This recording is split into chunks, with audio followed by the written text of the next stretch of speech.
भगवान ने चीर बढ़ाया, तो भगवान क्या मनुष्य हैं कि जब उनके हाथ पहुंचेंगे तभी ऐसा होगा?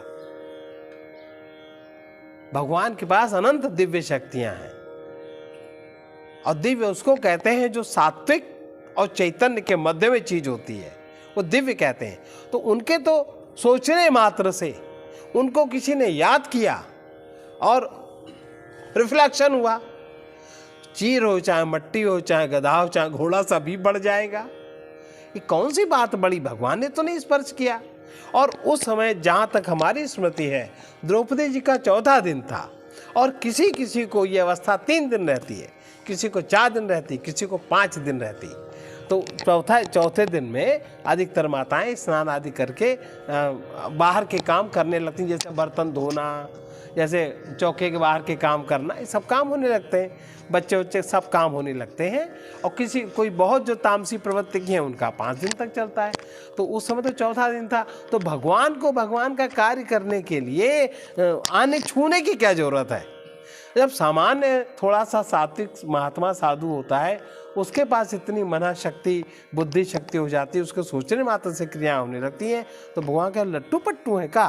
कोई जो लड्डू गोपाल तुम लोग लिए रहते हो, लूलू लूलू करके घूमते हो, वो भगवान है? वो तो भगवान नहीं है। तो अगर उन्होंने याद किया, आपत्ति है, बहुतों की विपत्तियां दूर हो जाती हैं। तो चीर बढ़ गया, ये कौन, भगवान ने उसमें क्या छुआ, उसमें क्या पवित्र, उसमें क्या पवित्र? ये भी गलत बात है। वो श्लोक पढ़ा ही नहीं किसी ने, जो तर्क देता है उसने पढ़ा ही नहीं।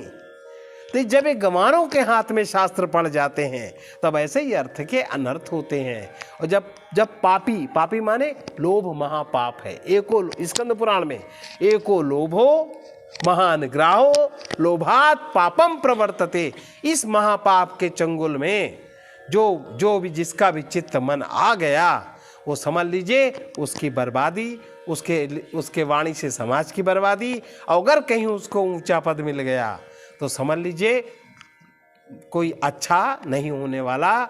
ये दंभ है कुछ और, समझते कुछ और, बताते कुछ और, सोचते कुछ और। सोचते हैं कितना मिले, कब मिलेगा, आता जाता कुछ है नहीं। आचार कहीं कथा अभ्यास वरना कथा पढ़ी कभी, श्लोकों नहीं पता कितने हैं, अभ्यास बन गए साहब, आचार्य बन गए साहब। कौन सी डिग्री उनके आचार्य के पास में, कौन पीएचडी करे हैं? इसलिए ऐसे लोगों से सबको सावधान रहना चाहिए। अयोग्यता है तो योग्यता बढ़ावे, अश्रद्धा है तो श्रद्धा की ओर बढ़े, अज्ञान है तो ज्ञान को प्रज्वलित करे, और अगर हमारे में अपवित्रता है तो पवित्र बने, अपनी सोच ठीक रखे और ठीक से सत्यम वदिष्यामि ऋतम वदिष्यामि पूर्णम वदिष्यामि ऐसा ध्यान रखें तो शास्त्रों की अवहेलना नहीं होगी। अगर हम केवल लोभ कामना पूर्ति अहंकार का ध्यान रखेंगे तो शास्त्रों की अवहेलना क्या, अपनी ही अवहेलना होगी, अपने शरीर की अवहेलना होगी, मन की अवहेलना होगी। कुछ भी ठीक उसमें नहीं होता, पतन होता है ये।